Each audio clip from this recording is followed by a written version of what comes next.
Thank God for that thing. My husband gave it to me. Some people think it's ridiculous.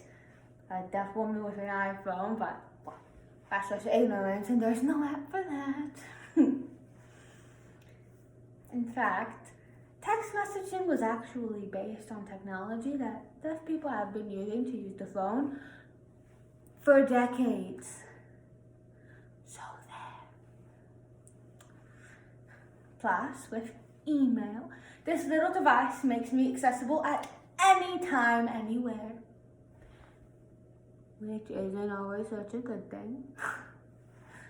But I'll have you know that this little device is a big concession for me. I don't like to fit in. Spent too much of my life trying too hard. The only thing worth fitting in is your jeans. That's what I tell my son.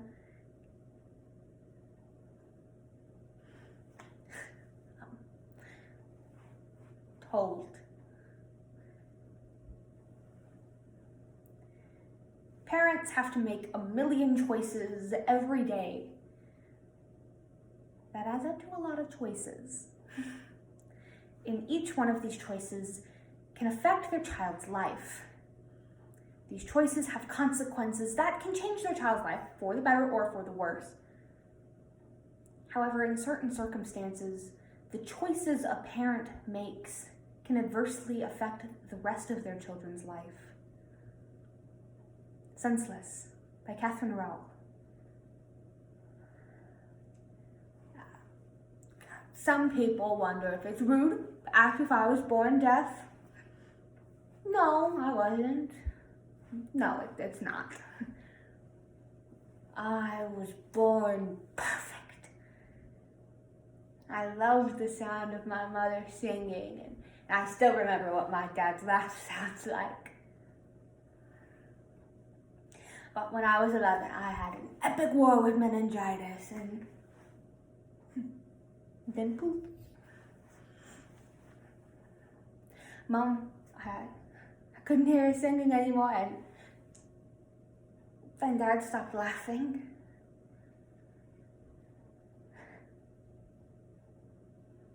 You know, I always had trouble in school. It wasn't that I wasn't smart. I mean, the words smart and Alec were frequently mentioned with my name. The problem was fitting in.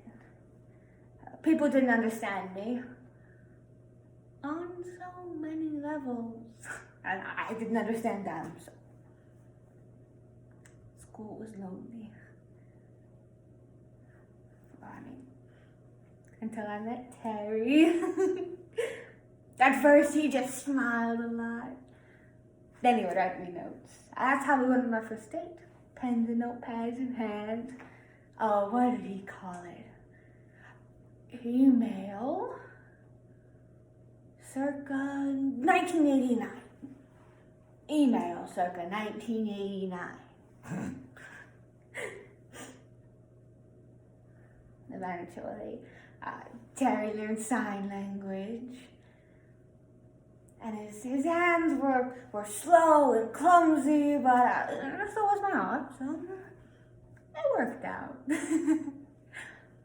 When we got married, he had no idea what he got himself into. We had to find a house that was deaf friendly. We searched for 8 months before we found this place. I think we'll retire and die in this house. It's so much a part of who we are. And when Spencer was born, this house finally felt like a home. It wasn't supposed to happen. Statistically speaking, deafness was almost always one generation thick.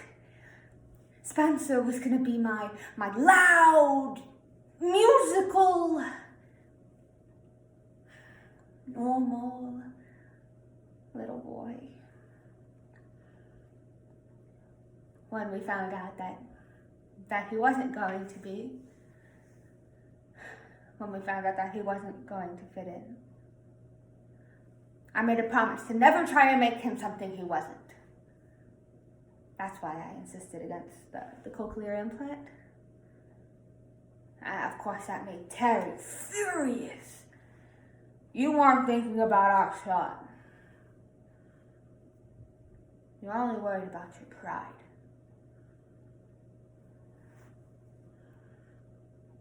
Oh, well.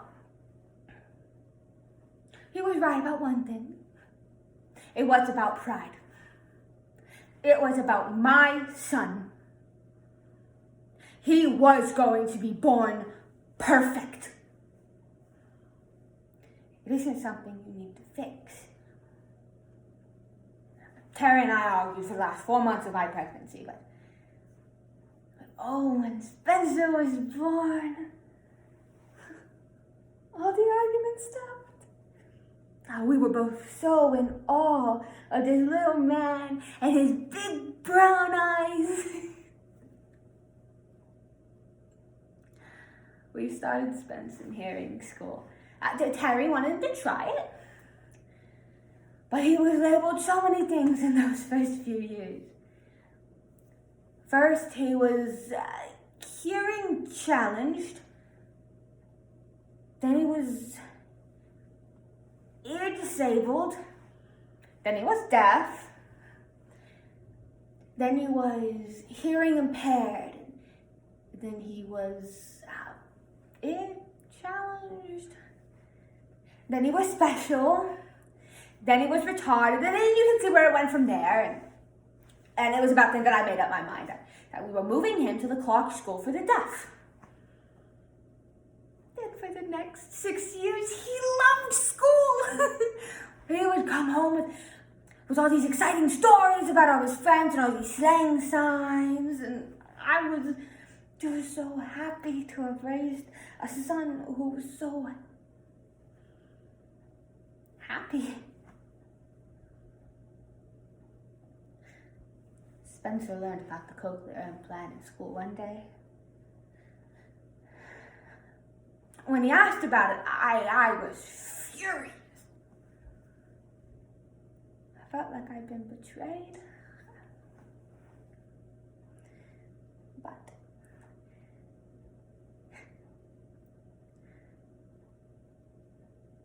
he looked at me with those big brown eyes.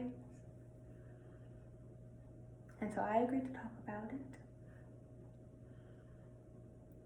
On his way out the door, he made some smart aleck comment about how in the future, if I wanted to get my way, I should remember that this silent treatment doesn't work on the deaf. Kids.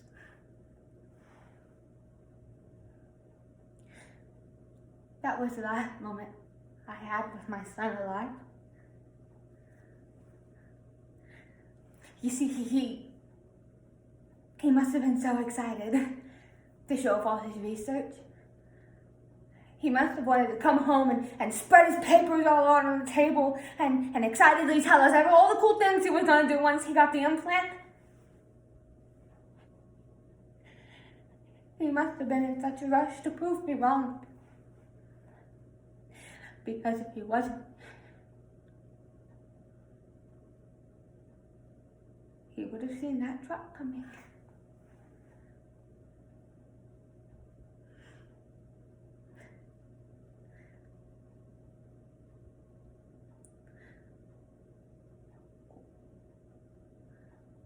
Why didn't I just let him? When he asked, why didn't I say yes? When he was born, why did I say no? Why didn't I let him live his own life?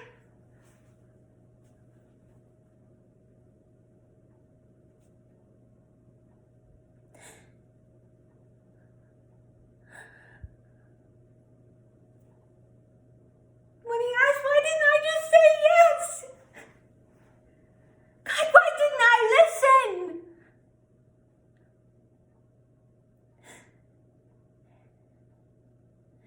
If I only listened, he would